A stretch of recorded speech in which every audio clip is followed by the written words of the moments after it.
Okay, I think we're going pretty good here. Okay, Pat, you want to want to talk to me for a minute there? Give me. Okay, I'll talk to you for a minute. Okay. And let's see, that was only a few seconds, so I think I better keep on Yeah, talking. What do please you keep think? talking. Okay, good. Is this a So, good conversational tone? yeah, that sounds good. Don't fall Okay. asleep now. You have to answer questions. What? Okay, you were talking. I just thought I'd move the mic over to you. Okay, so what's a good starting question here? We'll ask your name and where you're born. Yeah, the normal thing. Yeah, so Pat, if you can just tell us the basics. When you were born, where you were born. Your name. Well, your name, of course. Give us your full name. Give us Hmm. that kind of thing. Hi, I'm Patricia Griggs, and middle name, maiden name Pickett, Patricia Ann Pickett Griggs. And I was born in 1934, and that was October 11th. And I was born in 44, Pennsylvania, and um, let's see, it was with my in my grandparents' house, where I born in her house with a nurse that came into and a doctor that the family knew. And I was the first of three children, and my sister Suzanne and my brother Robert Pickett Jr. Is here at this interview, and the three of us are willing to remember all the different laughs and times, the tribulations, things, exciting things that happened in our lives. Oh, fantastic. Well, I'm curious. I think we covered this during the weekend, but I'm just wondering what's your earliest memory? My earliest memory was when my father was building our house in Dallas, Pennsylvania.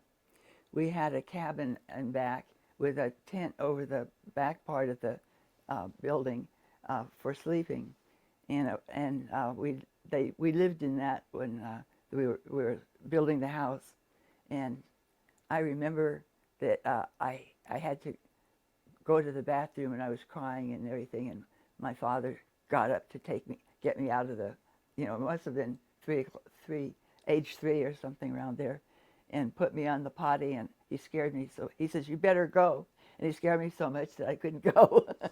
That was my earliest memory. Isn't that terrible? Oh wow. Okay, well that's interesting. Now I'm curious. Well, gosh, there's so many things we could potentially cover here. Well, how about your favorite memory? What's a good memory? What's something good that kind of sticks out in your mind, and you think, well, that's a really special time. Something, you I know. remember one thing that was so beautiful. Of course, we're in an area where we got snow in the wintertime, and I can remember that we had a freezing rain one time, and we had a road that was belonged to a farm that was way back in back of us. It was a rural area, and um, the rain had frozen, and there was a lot of trees there. And as you walked down this road, these trees were up here, and they looked like crystal chandeliers walking along under these beautiful crystal chandeliers. And I think that's one of my favorite moment. I think that beauty of everything in the country. Oh wow, that sounds beautiful. Let's see. You want to tell us about your time in the military service? Mm.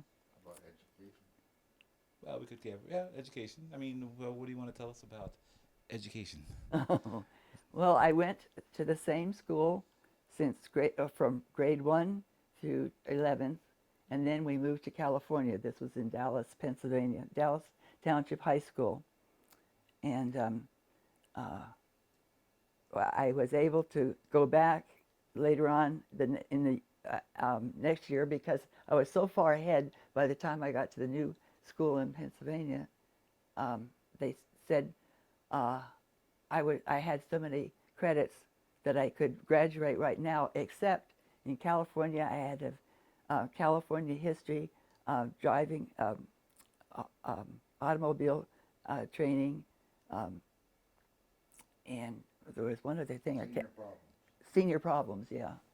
And so I had those, and I picked some other things like band because I was playing the flute at that time for in the band ever since I was probably in 7th or 8th grade, and so I took some music classes, and then I decided I would really like to do a music training in college, and so after that I went to Los Angeles City College, and on a music major for 2 years, and that was really exciting.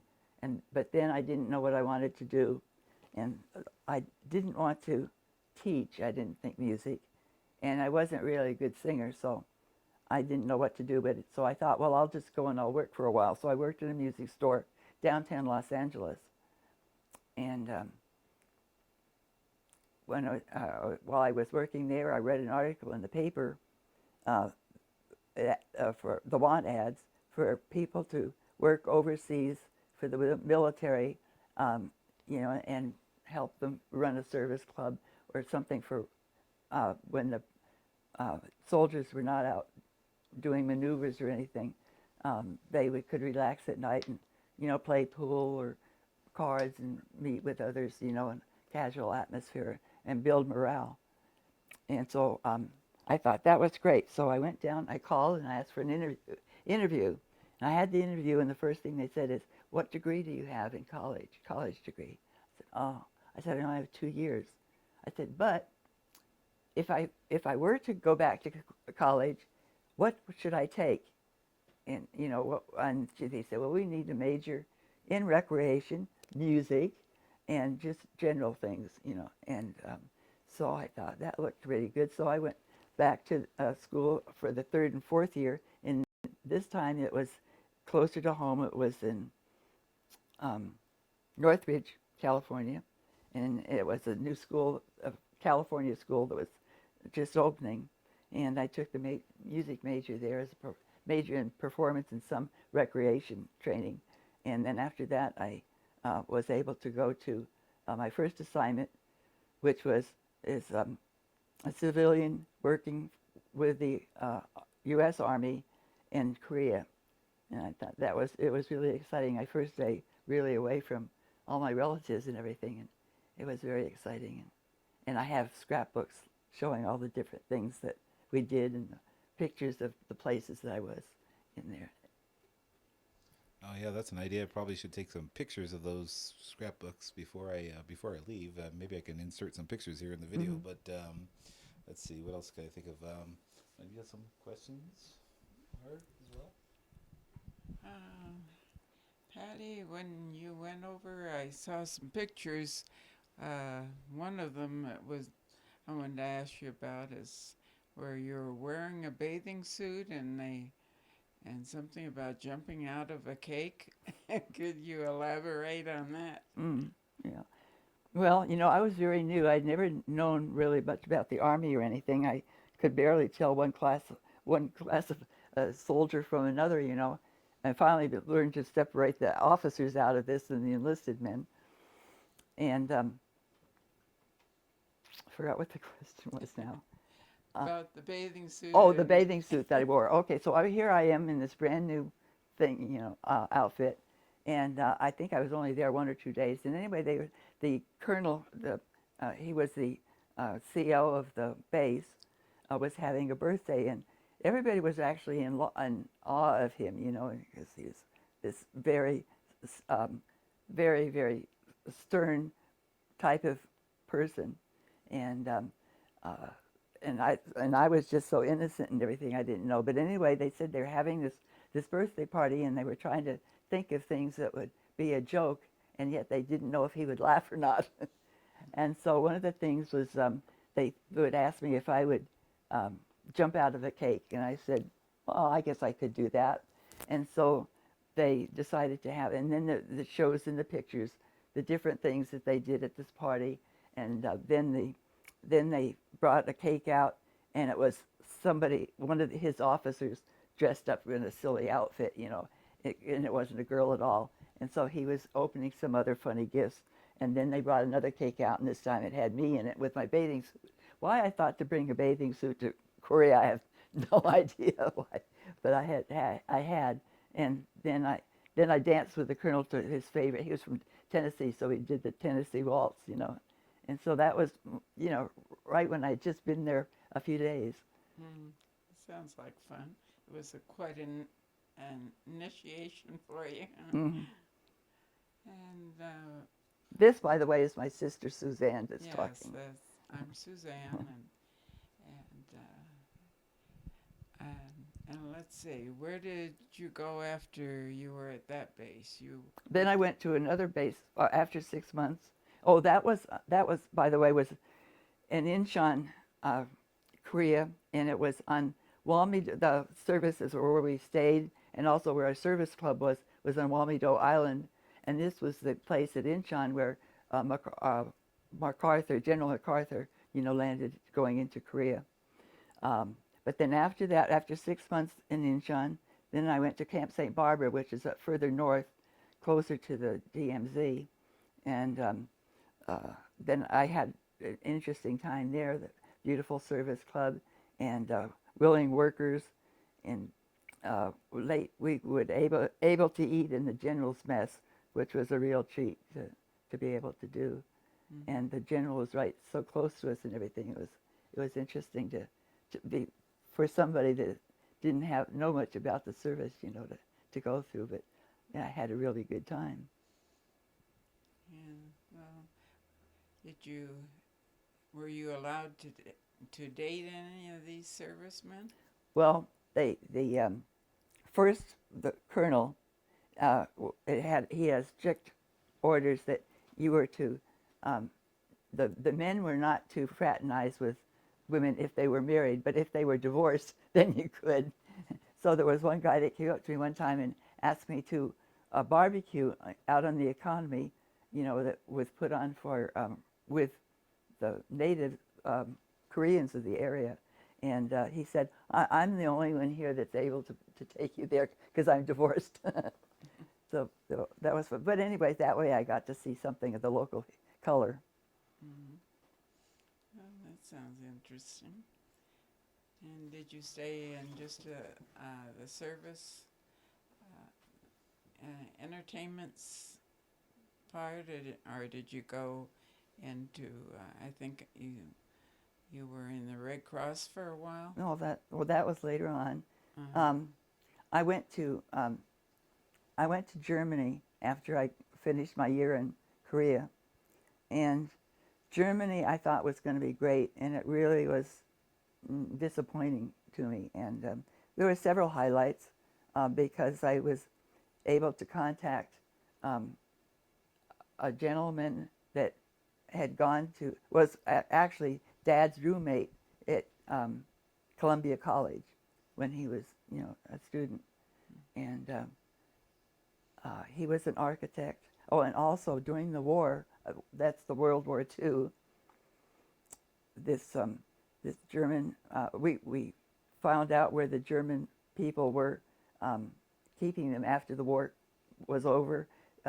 They had to, they had nothing left, and they had to sort of start from scratch again. So through some organizations, we were able to send them clothing and shoes and things of that nature. Well, anyway, when I was then in Germany after with the Army Special Services, I got to go to Hamburg, which is where he lived, and stay a couple nights with them and visit them and talk about my dad and everything. Mm-hmm. That's nice. And you were in Vietnam? And then I came back, and I didn't like Germany particularly, but I did bring back a Volkswagen. And but then I wasn't sure what I wanted to do after that. I was disappointed because the soldiers there were completely different than the soldiers that had been in Korea. And that we had things like race riots there and so forth. And it was sort of dangerous there. And then I was disappointed because there you worked mostly in the afternoon and evenings when the men would be off duty. And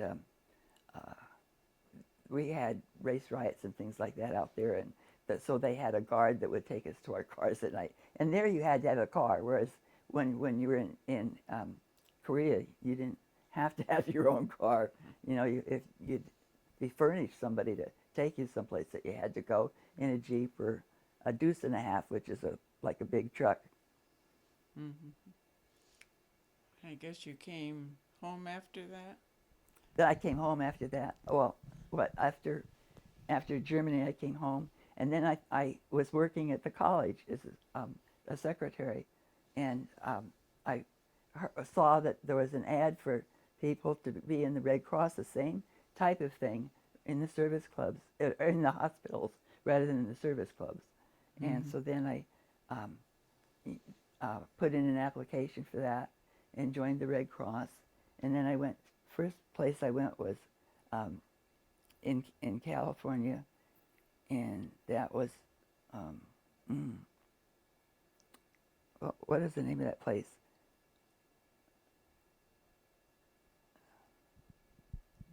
Well, anyway, it was up north in California, and I worked in the hospital there for 9 months, and then I told him I wanted to go to Vietnam. It was during the war, and you hear all these things about the war on TV, about the men over there that would throw grenades in their lieutenant's tent and so forth, bad things.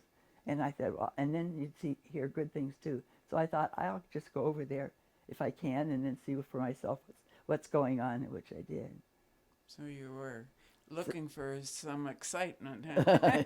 No, just knowledge, because students would be out there, telling the men don't sign up for the army, don't go da da da da da da. And when I came back, I really let them know what I thought about their actions. Yeah, and I can remember they had never thought to look at it the whole thing in a different picture. They only looked at it as protests. Mm-hmm. So did you come back home after Vietnam, or did you go somewhere else? No, let's see. When I came home, I went to. I did well. What I wanted to do was sign up for 2 years so I wouldn't have to pay income tax. So I spent the year in Vietnam, and then I came home for a short time and was reassigned to Japan, and that was really great. I really enjoyed Japan, in the hospital in Yokosuka, Japan. Mm-hmm. Yeah, and I stayed there for the whole year. And then I came back to the States in San Diego, and San Diego Hospital, for a military hospital there. I worked there for a while. And then I just wanted to do something different, so I went back home again and got a job working for the Los Angeles County as in similar things like running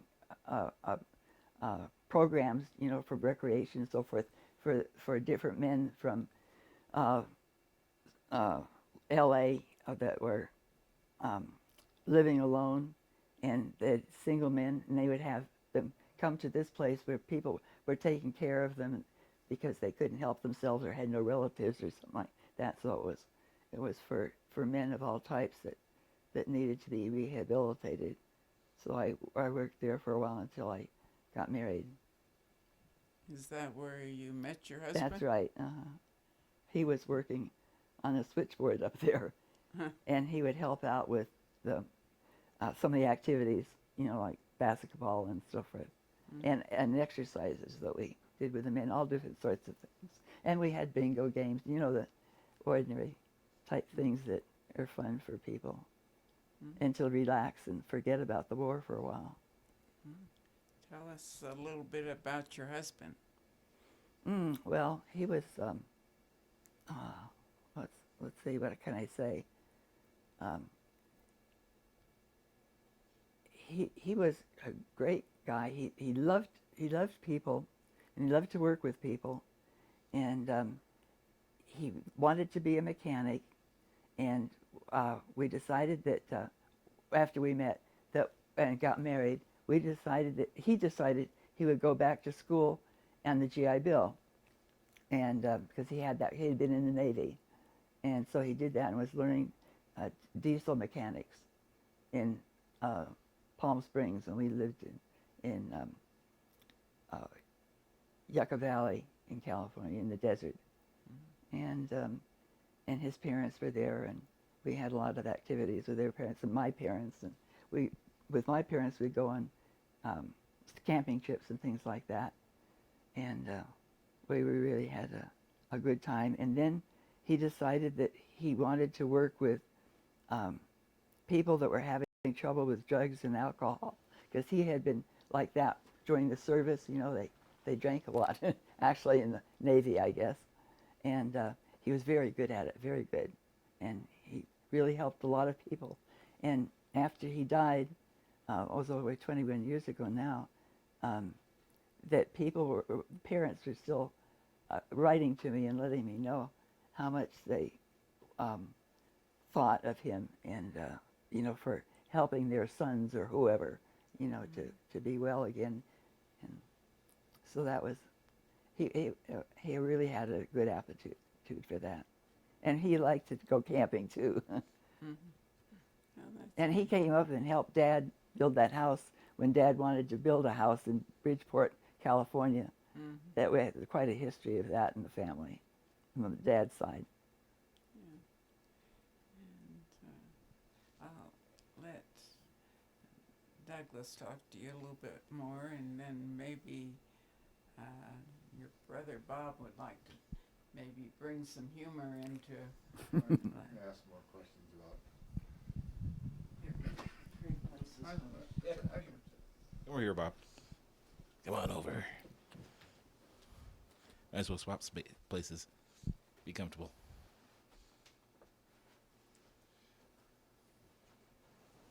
Here you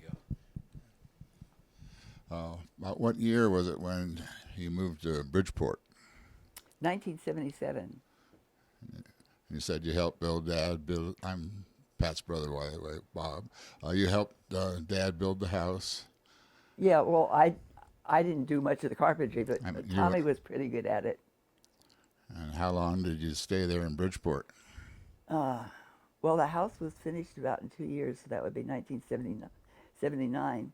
And Tommy was looking for work and couldn't find any, because the main work available in Bridgeport was county workers. That was Mono County, and or farming and raising sheep, and it's a big sheep country. And so finally he said, well, I think I'm just going to, go back down home and see what I can get as far as work, So he came back, and because he wanted to work with the men that were at rehabilitation centers, he was hired by Betty Ford, the ex-president's wife, who ran one of these treatment centers, and he was a counselor there until he got probably heart with trouble, and eventually got problems with emphysema and died. And What were you doing for employment at that time? I was working with the Department of Social Services as a social worker with in-home supportive services, which is where the seniors mostly, or disabled people, could not live at home safely without some help, and we would be able to find people that would go in and help them with cleaning and shopping and whatever they needed. And so I would go out and make the initial assessments, and then a homemaking supervisor would take over and supervise the girl that was sent to work for them. And after Tommy died, what happened then? Okay, well, when we went to Dad's to build the house, we had quit. We didn't have jobs there. So when we came back, let's see, I've lost train of thought again. No, after Tommy died, and you moved back to Bridgeport. Oh, that's right. Yeah, after Tommy died, I was just went on working for a while, and then finally at his funeral, at Tommy's funeral, um, my brother and his wife were talking about they thought that Dad was being taken by a person that was used to care for Mother sometimes, help him care for Mother when she was sick, and Mother had died in the meantime, and so I decided I was the only one that was free enough to really quit and go up there and stay with my dad. And so that's what I did was I went up there and I quit and went up to stay with Dad and help him out. And then I got a job working in the library in Bridgeport as a librarian or assistant librarian, and so worked there for quite a while. Until I had sold Dad's house, which took me 5 years to sell. Go ahead, give her the water for now. You take I some was more gonna get- water. I know you're. Continue to record, so Mhm. go ahead and take a Mouth is sip. Feel getting free to, kinda I could always edit later, so it's easier for me to just leave everything running. Yeah. Yeah. Yeah. Because I don't talk very much. Yeah, I know. I'm getting kind of dry there. Yeah. Yeah. I know I am. I'm just sitting Yeah. here, Yeah. but And then what happened with the house? Did it finally sell, or? Yeah, took 5 years. I lived there alone. And look, relatives would come up and visit, not too much in the wintertime, but most of the time. And it was a real nice area. And it was up in the mountains, 7,500 feet. And so it was really great. And I learned to drive a tractor with a snowblower on the front, so we keep the driveway clean and clear. And I was able to cut some wood. We had wood that had been stockpiled out there, but sometimes I had to chop for kindling and things. But living with Dad for a while, I found out how to do these things, and so I was able to, take an axe and chop up what I needed to have and so forth. And it was really interesting. I had to learn to shovel snow and all of that. We had a big deck out front, and I had to keep that clear and the driveway clear and still get to work too. So, and in the wintertime there I get the studded tires. You had studded tires, and they you have them put on in the wintertime, and then in the spring by a certain date you had to take them off so that you could drive. So I had to drive, I think it was 11 miles from the house into Bridgeport town to the library. And so I did a lot of snow driving. I learned how to do that. And then all this time we tried to, find somebody to buy the house. And I had one person that was in Mammoth Lakes, and he was tried to advertise it on TV and so forth, ads for the house, but he didn't get many bites on it because he was living in a different place.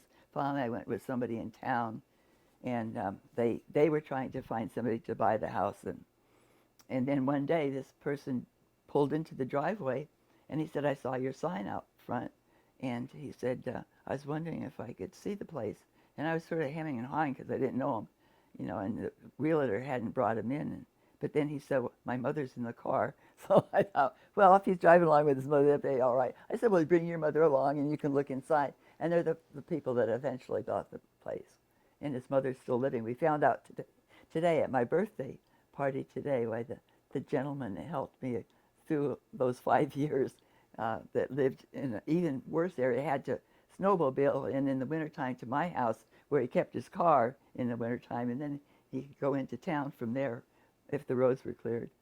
And but he said the mother's still going along fine. But I miss the house. I miss the people up there. So where did you move from there, and why? Oh, well, I had always planned on going back to Yucca Valley. But then I had gotten the job at the library, and I had met some people, like doctors mostly, but they were down in this area in Nevada, and then I was used to coming down here to grocery stores. We didn't have much of a grocery store or anything in the town there, and so I'd come down. I'd usually drive once a week down to here to shop in the grocery store and so forth. Even go up to Carson City and maybe see doctor's appointments and things. And so I thought I'm so familiar now with it.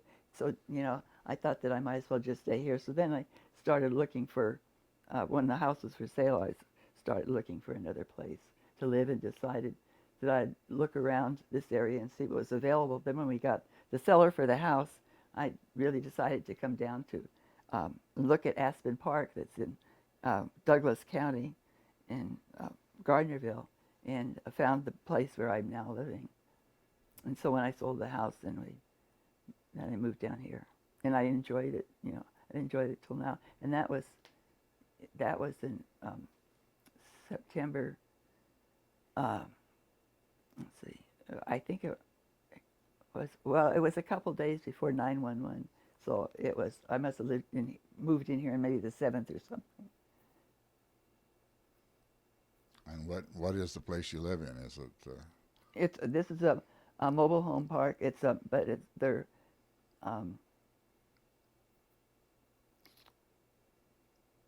the homes that are constructed, manufactured homes. Thank you, Susie. Manufactured homes, and where you own your home, but you rent the space that it sits on in a park. And this is one of the better parks in the area.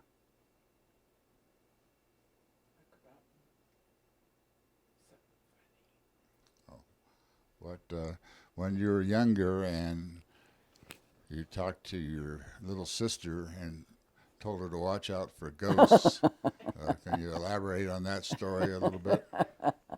Oh, Susie and her cousin Sandra, I think it was, that were up there in our house in Dallas, Pennsylvania. It was a 2-story house, and we had a big closet that was sort of under the eaves in one of the big bedrooms up there. And I don't know how we started talking about ghosts, but anyway, I said, we have a ghost in that attic. Oh, we do? And I said, yes. And I said, do you want to go up and look and see if you see him? And they said, oh, I don't know.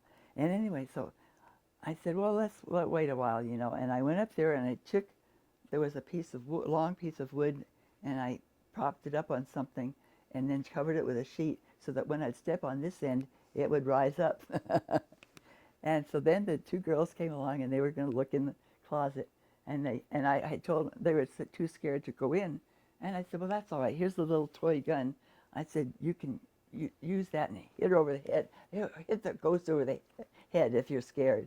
And I didn't think anything about that, And so they came and they looked, and I pressed the thing, and the sheet rose up, and Susie hit me over the head with the gun. And ran. I also understand you locked your favorite little brother in a barn in Missouri on our trip out to California. Yeah, that's right. We were teasing him, and that was another cousin that we were playing with. It was about my age, that lived in Missouri, and we stayed there for I don't know, a couple of nights, I guess. And anyway, so we were teasing my brother, who had no other brother his age or boy his age there or anything, so we really took advantage of him. Anyway, he was running around and teasing us, and we finally got him into the barn, and then closed the door and locked it, and he was trying to get out, and he was hollering and everything, And finally, we didn't hear anything, and we went around the corner, and here he is he had jumped out the window into the manure pile and was up to his knees in manure. And boy, our mother was really upset over that and embarrassed, that my kids would act that way, in front of these people that were relatives, but they didn't know them very well. So what happened to you after that? Nothing happened to me. I just had to get cleaned up. Oh, yeah. But and ask about your favorite pets in your life and stuff. Dogs, cats. You had a dog named Shannon, I believe. Yeah. We had let's see, we had a dog named Zimbo first that I don't remember too much about. I must have been too young. And then what one did we have after that? Black and white dog. Biff, What? Biff, Biff, Biff, Biff. He was my age. What was his? The dog, the black and white dog was named Biff. Oh, Biff. That's right. Okay, Biff. Yeah. And we had him for quite a while, and then he died. And I bought a dog from a person in the area that had a, I guess it was a older puppy, and it was half Irish setter and half something else. And that was my dog, and I named him Shannon Pat's Pride because I thought he was half Irish setter. And so that I guess that's about the last pet I had. And when I went to when we were moving or selling the house, somebody came by and said that they had seen Shannon's brother or sister or something, of same parents, and at this place where I had gotten my dog, and they said that they had wanted one like it, and they asked if they could buy it from me, and I said yes. And they said, how much? And I said, well, I paid $5 for it, so you just pay me $5 for it. And then, so they took the dog then. And that's the last dog that I think I ever had of my own. Then, and I never really had anything else until just lately when I, was a senior citizen and living alone here in town, that I got a couple of cats. One was from Susie's group of cats. And Wasn't one of the cats when you got in Bridgeport? When pardon me? you had a cat in Bridgeport? Well, my dad had one, and it was called Panda. It was a beautiful cat, and it was born in that area, and in fact, up by Mr. Valdez, where Mr. Valdez is lived. And Susie brought it out to me because that was after. Oh no, that was they brought the kitten down. It was still a kitten. First time I saw it, because they brought it down to Ruth's house, mother's sister that lived in near Glendale, and in Los Angeles, and had a flower shop there, and so that's when I saw it. But anyway, it grew up with mom and dad. But it was an indoor cat. It lived in the garage mostly, but came in the house sometimes, but mostly enjoyed going around outside, and had a beautiful coat of fur, and was a loving cat. And when I was selling that dad's house, after mom and dad had both passed away, I decided that the cat should go to a place like with a barn or something that he could live in, and it was a little warmer temperature. And so there's a student that was doing summer help in the library, and I said, do you think that your mother would allow you to have a cat in the barn that would live in the barn? Because they already had one cat. It was a house cat. And she asked her mother, and the mother said yes. And so she came and took the cat down there one day, and I never wanted to go back there because he seemed to be getting along really well, and so I didn't want him to think that I was going to take him back or something. So I never saw him again, but I have a beautiful picture of him. And then after that, Susie brought up a cat from her family of cats. She had 3 of them, and 3 brothers, wasn't it? Yeah, they were all boys. And so they felt bad for me being up there all by myself, and they brought John Luke up there. And it was there 3 cats. 2 of them were close, and the third one, John Luke, was sort of on the outskirts all the time. So they thought that would probably be a good cat for me to have, and he could get away and be the big cat in town, instead of having 2 brothers that were always picking on him. So that's why where I got John Luke. And then John Luke, I brought him when I moved down here, and eventually when he was 16 or 17, I think, then he had a problem that he had to be put away. So then I got another cat, which was my favorite one, and that was I went to the there was a phone number that where the people found homes for cats, and I wanted an older cat, and declawed in the front if possible. And so they found one for me, and that was Peace, and that was a lovely cat, and everybody loved Peace, and so I kept her for years until she was 17, and then the day after last Christmas, that I found that she passed away. So that was the end of that. So you think you will have any more pets? I don't know.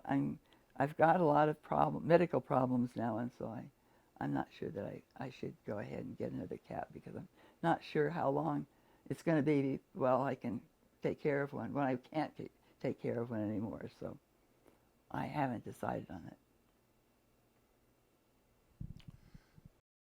So let's ask about how about some of your favorite hobbies or things you like to do.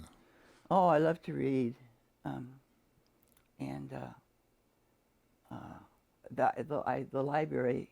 I haven't been going lately because I've been getting a lot of things in the mail that I've been reading. But I usually go down and try to get the newest books that come out by my favorite authors and so forth, because that way I don't have to buy anything. I can use it from the library. So I enjoy that, and say I'm not able to do too much now, but I do enjoy walking a little bit. I can still walk with a walker, and because I have Parkinson's disease and a bunch of other things, and I want to start sewing again. I did start sewing, and I used stuffed animals and so forth, and so I'm going to try and get back to that again.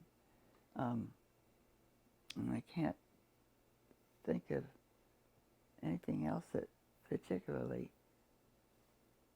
Oh, the flute. Oh, I used to play. Well, that I was the major that I took when I graduated. That was performance, and that was the flute that I played, and I enjoyed playing the flute. But then, when I moved up here, I didn't play it for quite a while, and so I decided to go ahead and sell it. Because when everybody was buying silver and gold and things, I took a lot of the jewelry that I had and I needed the money, and so I sent the flute to a place that specialized in flutes, and so but back east, but I didn't get very much for it because it had been stolen at one time, and they couldn't raise the number or what the history was, and so I couldn't get a better price for it. Well, who did you steal that flute from then? I didn't steal the flute. I'm just The flute kidding. was that was advertised in the paper when I was still going to school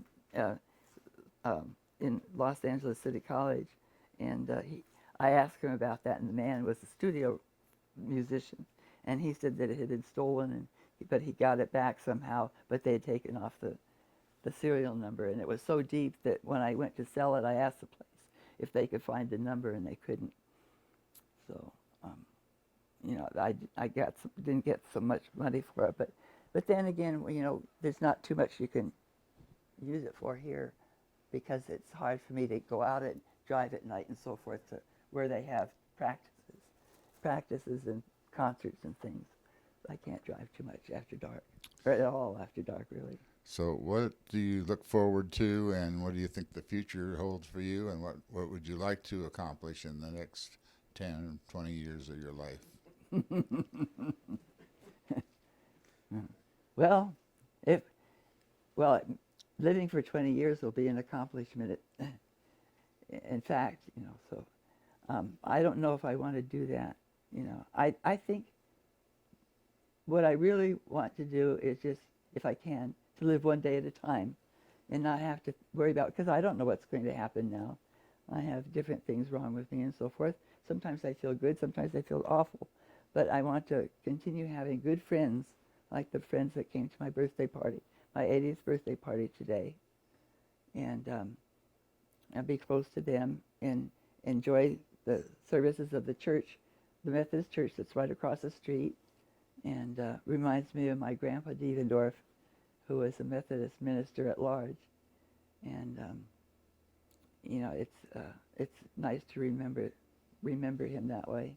And I enjoy the church, and but I'm on the prayer chain there because I can't do many activities, so I am, and sometimes I can't get out at all. So anyway, I enjoy the church, and then I want to have a little more time and income maybe to do some more sewing and stuff. I've got a lot of material. I've got a machine, and I just have to knuckle down and do that. Let's see. I'm actually not really looking. What do I want to accomplish? I don't know. There's not too many things more to accomplish at this point, and I don't feel that I can, really look ahead too much. Living one day at a time is probably the best thing to try to do, and be the best you can that one day. Any favorite memories? Or sad memories, happy memories? I don't really have any favorite memories in your lifetime. No, I told you about the one Yeah, we But are covered that. with the, really. yeah. Well, I really enjoy the outdoors, and I loved the snow actually when I was up there. But I can't handle it now. But then I was strong enough to be able to take care of it, and I was proud of that. And I really enjoyed it. But 5 years alone is a long time, and but, I'll ask her if she wants that. She wants to get married. That's a silly question. I don't have any more. Got any more? I can't think of anything else. Okay. All right. Well, that's got some good questions in there. Great answers. Is there anything else that you'd like to tell us? Anything else you can think of that comes to mind that you want to share? Or you all share it out for the weekend? yeah. Since we've done a lot of talking this weekend before Yeah. this. Yeah, you see, I don't have many people that come to visit here. Well, I have the homemaker that comes every Monday to help me with things that I find difficult to do and on my own because of back surgeries and so forth. And when I talk a lot, I get hoarse now because I've not practiced enough in it. And you can only you can call people and talk to them, but you can only talk so long. And but anyway, I can't think of anything else that I want to speak about right now. I'll have to think on that. Okay. Well, it sounded like a big hint for people to visit you more often. So it sounds like you like to have people visit you more. Because I know some family members that will hopefully will be watching this later, and maybe we'll guilt them a little bit, so maybe they can visit you and not just on your birthday or special times. Maybe they can get up here just some random time just to visit. Like myself in January when I came up, I think it was January when I came up here for that wedding. That was great because my friend tells me they're going to get married. They're going to get married in Tahoe, and then I go, oh, wait a minute, how far is that from Pat? Oh, it's only 30 minutes from Pat. Oh, great, I'm going to go visit her. So I had a chance that one day to come out and visit the day before the wedding, so that was very nice. All right, I guess we're going to wrap it up here. 48 minutes, but some good stuff. Hopefully this won't take me too long to edit, and I can put it on a CD or DVD, and maybe I can include the video from that we have, from you from when you were a child. Yeah, so that's a good little video. Maybe I can combine that in here somehow. But I'd like to thank you for your time, interviewing you here and putting you through this. Yeah, and I want to mention that I'm very blessed to have good friends, in the park here, and really good family. Thank you all for the lovely party today. Right. Good, that's all right. Thank you, Pat. Mm-hmm.